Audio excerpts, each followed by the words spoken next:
Hi, today in Vox Vrinda, Nirmal expressions of Nirmala Sitharaman. I wanted to do this show about 5 days ago, but I guess I went into some kind of shock and just couldn't get myself to thinking this through. मतलब सदमा ही लग गया. वित्त मंत्री के पास चुनाव लड़ने के पैसे नहीं हैं. How out of funds is the finance minister that she has had to publicly acknowledge that she does not have that kind of money to contest the election. This is what she has said in a recent media interaction when asked about her plans to contest the Lok Sabha elections. She is the finance minister of India's richest political party, a party that by its own disclosures has a fund pool of nearly 13,000 crores. She comes from a party that has built hundreds of offices in the last decade, yet she has no money, by her own admission, she has no money to fight the Lok Sabha election. कुछ भी चल रहा है देश में. She says she went and informed the party high command and they accepted her decision to decline the ticket. Did the high command just accept this reasoning of hers at face value? Did Nadda ji and Modi ji tell her that the party will fund her campaign? A party worth more than 13,000 crores and can't fund its own candidate? By the Election Commission's own guidelines, no Lok Sabha candidate is allowed to spend more than 95 lakhs on the election, or on a Lok Sabha election. So can the BJP not spare such a small amount out of its huge corpus? How could the party accept this from an electoral candidate? And how is it that the anchor sitting across the finance minister not probe her further on this? Given the dire situation, I think there are 81 plus 1 poor in the country.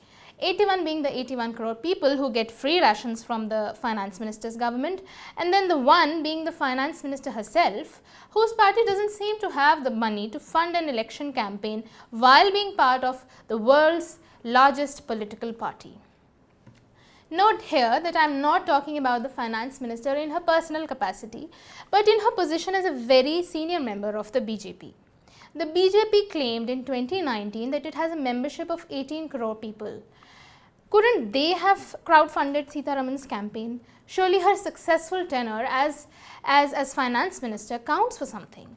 Or maybe some action by the ED could have helped arrange for some more funds. There are people who are willing to pay double the price for petrol in support of the Modi government. I mean, if someone from the Congress said that they can't fund their election, I would still find that plausible. For a party that has had all its funds frozen, that reasoning holds fairly well. They cannot fight an election in any fair manner, and that is precisely the reason why the accounts have been frozen in the first place. A party that can't buy a plane ticket can certainly not spend 95 lakhs per candidate in the election. A party whose leaders are appealing to the media to publish their ads with the promise of paying them back later can't be expected to fund its candidates. But the BJP, with all its money, can't fund its finance minister? This is a preposterous claim. And by the way, it would be good to remember that the orders to freeze the Congress accounts and the penalty orders by the income tax have been issued from within the finance ministry itself, because the income tax department falls under it. It's one thing that the finance minister in her personal capacity doesn't have the funds to fight the election. That is okay. But it isn't true that the BJP doesn't have the funds to do so. Are the party and the finance minister taking a leaf out of the SBI's book? The bank comes under the finance ministry, making Nirmala Sitharaman the bank's chairman's superior. Dinesh Kumar Khara reports to her. Just a few weeks ago, the same SBI had told the Supreme Court that it needed 136 days to compile the details of the electoral bonds that had been sold and redeemed.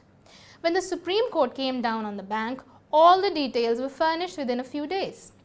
Similarly, if Modi ji says so, wouldn't the party arrange funds for Nirmala ji's election overnight? She has been the BJP's finance minister during the time when the party has received unearthly amounts of donations and built countless offices, organized thousands of rallies. She was the finance minister when the SBI was found to be lying to the court. She was the minister in power when government lawyers repeatedly defended an unconstitutional scheme in front of the court. She is the SBI's boss, so to speak. So how is it fair that the director of the SBI, Mr. Khara, can get an extension, but Nirmala ji's election cannot be funded? This scheme was the electoral bond scheme was overseen by a finance minister, the late Arun Jaitley, and the finance ministry was the top executioner in all matters related to the bonds. And this is what the finance minister gets in return? Nirmala Sitharaman, Amit Shah or any BJP spokesperson cannot get away by saying that other political parties have received the bonds as well. An unconstitutional scheme was designed and executed in such a way that it intentionally benefited the ruling dispensation. It was defended repeatedly in the court by the lawyers of the government who said that citizens don't have the right to know everything. The opposition parties neither have the control over investigative agencies nor do they have the power to hand out contracts. Both the ED and the Income Tax Department report to the Finance Minister. The Finance Minister said at another media conclave that it's possible we raided someone after getting donations from them. Firstly, old news from the time when the raids were happening, it doesn't really seem to suggest that. A lot many donations happened post raids or around favourable decisions of the government. And secondly, can a raid not pressurize someone to make a donation again? Point is that it's a little too hard to believe that a minister who managed to execute the scheme to perfection should have to basically say that she is not being funded by the party. And when she says this, when she makes this claim that she doesn't have that kind of money, is she also not casting a question on her peers by saying so? Are they winning the elections based on their money power? Are they getting more than 95 lakh rupees for the election? This is a very serious claim by any measure. It's confounding that the Finance Minister should have to say this. She is a minister who has survived one of the country's worst employment crisis. She has sailed through horrible spikes of inflation. She has made ridiculous statements like Uber and Ola are the cause for the decline in demand of cars, and that she wouldn't know about onion inflation because she doesn't eat onions. She has made these statements and she has always gotten away with it. The party has stood by her no matter the poor performance of her department. She survived multiple cabinet shufflings.